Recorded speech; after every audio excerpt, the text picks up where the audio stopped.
राज्य सरकारची अत्यंत महत्त्वाकांक्षी मुख्यमंत्री लाडकी बहीण योजना जी आहे ती लागू करण्यात आलेली आहे आणि त्यासाठी प्रत्येक जिल्ह्यात प्रत्येक तालुक्यात महिलांच्या मोठ्या संख्येने अर्ज येत आहेत।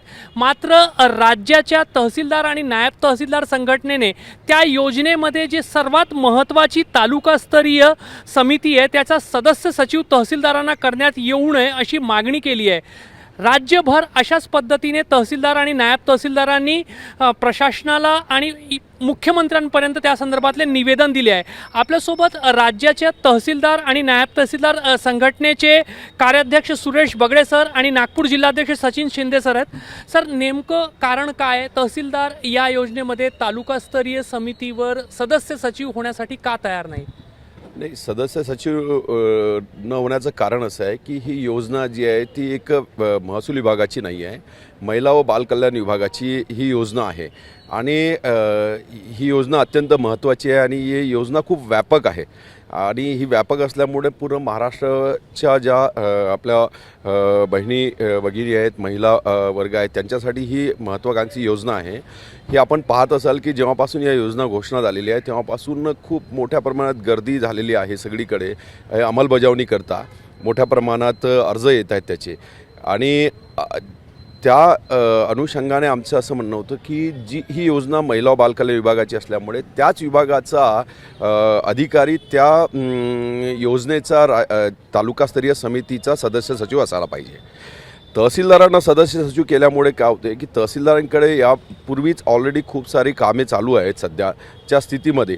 अशा स्थितीमध्ये ही अंमलबजावणी करताना तहसीलदार त्याचे कामं सांभाळून ही योजना राबवू नये, म्हणजे जे काही शासनाचं जे धोरण आहे की ही योजनेचं इम्प्लिमेंटेशन तात्काळ व्हावं याला कुठेतरी अडचण होऊ शकते, कारण की त्याच्याकडे ऑलरेडी खूप सारी कामे आहेत। त्यामुळे आमची एकच मागणी एवढीच आहे की तहसीलदारांना त्याचं सचिवपद जे दिलेलं आहे ते देण्यात येऊ नये आणि त्या संबंधित विभागाच्या कुठल्याही अधिकाऱ्याला तालुकास्तरीय अधिकाऱ्याला त्याचं सचिवपद देण्यात यावं। शिंदे साहेब, तहसीलदार जे आहेत ते प्रशासकीय प्रमुख तालुका पातळीवर अजूनही अधिकारिकरित्या नसतात, त्यामुळे पण अडचणी येतात। दुसऱ्या विभागाची योजना मात्र त्याचं नेतृत्व तहसीलदाराकडे दिला, प्रशासकीय आणि आंतरविभागीय काही अडचणी येतात? नक्कीच अशा अडचणी येतच असतात। तालुका म्हणजे तहसीलदार हे तालुका स्तराचे अधिकारी किंवा त्यांच्याकडे पूर्ण पद दिलेलं नसल्यामुळे, तालुकास्तरीय पूर्ण नसल्यामुळे इतर विभागांकडला जो स्टाफ आहे त्यांना मोबिलाईज करायला नक्कीच अडचण निर्माण होते। ऐकत नाहीत? नाही, ऐकत नाहीत अशी गोष्ट नाही आहे। त्यात समन्वय साधायला थोडासा त्रास जातो त्यामध्ये। तहसीलदारांकडे खूप योजना असतात, आता DBT संदर्भातल्या अनेक योजना जी आहेत ते तहसील कार्यालयातून राबवल्या जातात, अतिरिक्त भार पडत आहे तहसील कार्यालयांवर?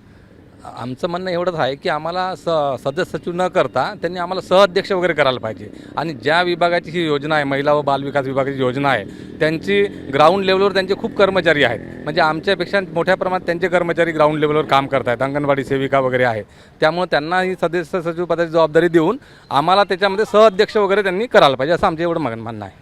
बगडे साहेब, शासनाने जर मान्य केलं नाही तर पुढे संघटना काय करेल? कसं आहे माहिती का की आमचं योजनेला विरोध नाही आहे, काय की ज्या काही त्याच्याशी संबंधित दाखले आहेत, डॉक्युमेंट आहेत, दस्तावेज आहेत जे महसूलशी संबंधित आहेत ते देण्याचं काम आम्ही करतो आहे आणि मोठ्या प्रमाणात करतो आहे आणि टास्क फोर्सवर आम्ही ते काम करतो आहे।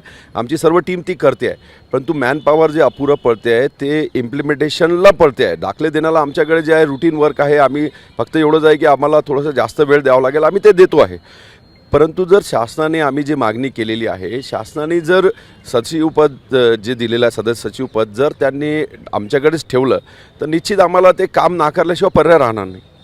तर तालुका स्तरावरची जी मुख्यमंत्री लाडकी बहीण योजनेसंदर्भातली समिती असणार आहे त्याच्या सदस्य सचिव होण्यास आम्ही तयार नाही अशी स्पष्ट भूमिका राज्यातील तहसीलदार आणि नायब तहसीलदार संघटनेने केलेली आहे आणि अनेक अडचणी आमच्यासमोर आधीच आहे। त्यामुळे जर ही योजना चांगल्या पद्धतीने राबवायची असेल तर नक्कीच या योजनेसंदर्भातला सर्व काम जो आहे तो महिला बालकल्याण विभागाकडे सोपवण्यात यावा। आवश्यक जे दाखले आहेत ते तहसील कार्यालयातून दिले जातील, मात्र त्याची अंमलबजावणी करताना जे काही निर्णय घ्यायचे ते महिला बालकल्याण विभागाचे अधिकारी चांगल्या पद्धतीने घेऊ शकतील असं तहसीलदार संघटनेचं म्हणणं आहे। कॅमेरामॅन अतुल हिरडेसह रजत वसिष्ठ, ABP माझा, नागपूर। ABP माझा, उघडा डोळे बघा नीट।